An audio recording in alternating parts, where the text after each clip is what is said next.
Bienvenue sur Moloco Attitude. Pour cette petite série, une petite incursion au Brésil.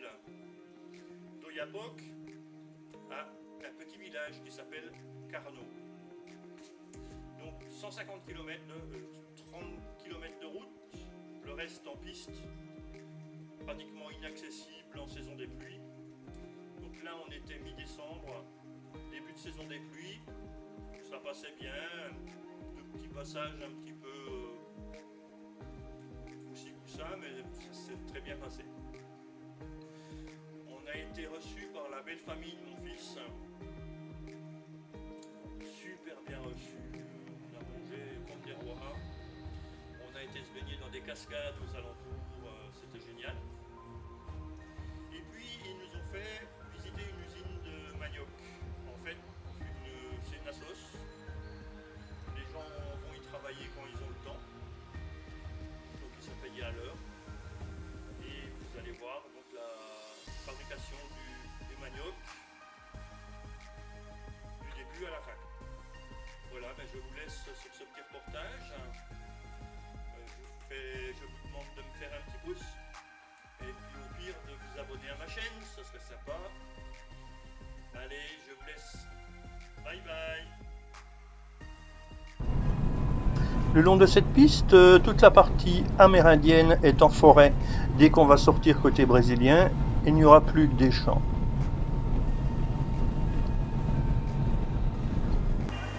Au Brésil, dès que vous avez un point d'eau où vous pouvez faire la fête, il y a systématiquement un restaurant avec la musique à fond.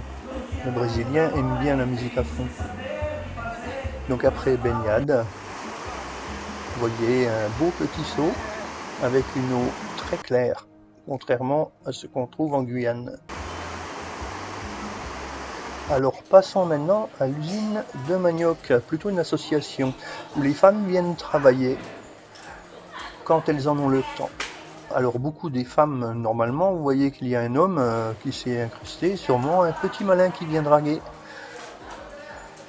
Et oui, toutes les femmes du village sont là. Donc le premier rang épluche la moitié de la racine, la jette derrière, et le second rang finit le travail.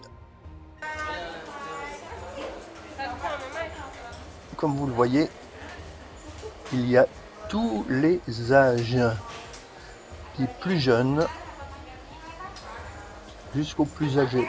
Tant que l'on peut éplucher, il suffit de venir quelques heures pour gagner quelques sous.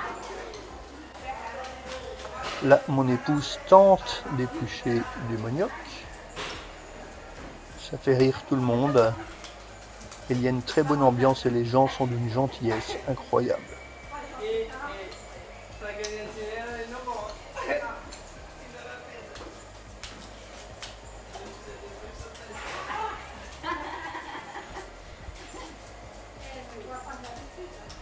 C'est long.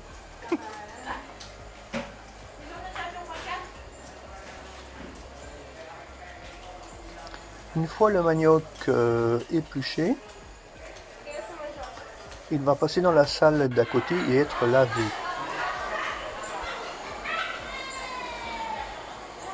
Après le lavage, il va passer dans cette machine pour être broyé.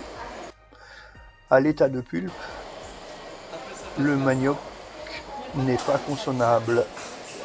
Il faut en évacuer l'eau qui contient du cyanure.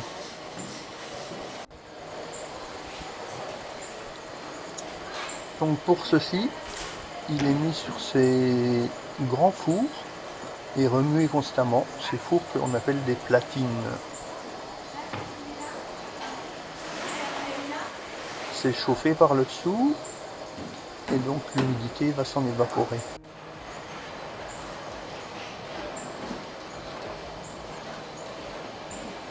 Une fois un premier passage, il va avoir tendance à s'agglomérer. Donc on va le faire passer dans la salle d'à côté.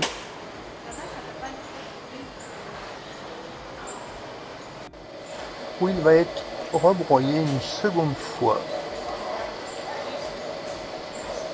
Pour bien le séparer et bien affiner. Il contient toujours un peu d'humidité, donc n'est toujours pas consommable.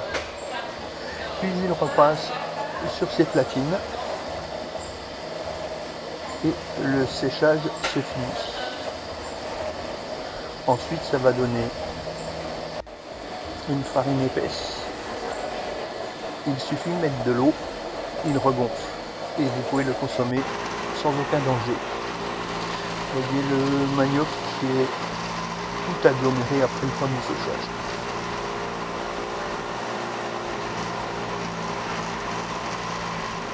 Là, le travail se fait par les hommes.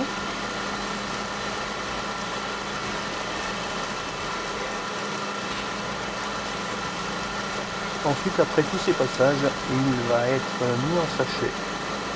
Là, pas de chance. La machine ne fonctionne pas quand nous passons. Et il va être mis en sachet d'à peu près 50 kg.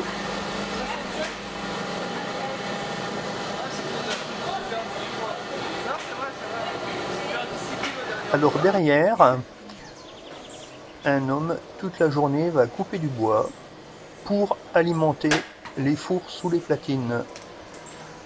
Il faut constamment garder la chaleur pour sécher le manioc. À côté, nous voyons un bac où est stocké le manioc avec de l'eau. Il va fermenter, ensuite on va enlever l'eau et il va rester une farine très très fine que l'on va sécher et qui est le tapioca, la farine de tapioca. Voilà, j'espère que cette visite vous aura plu et n'oubliez pas mon petit pouce.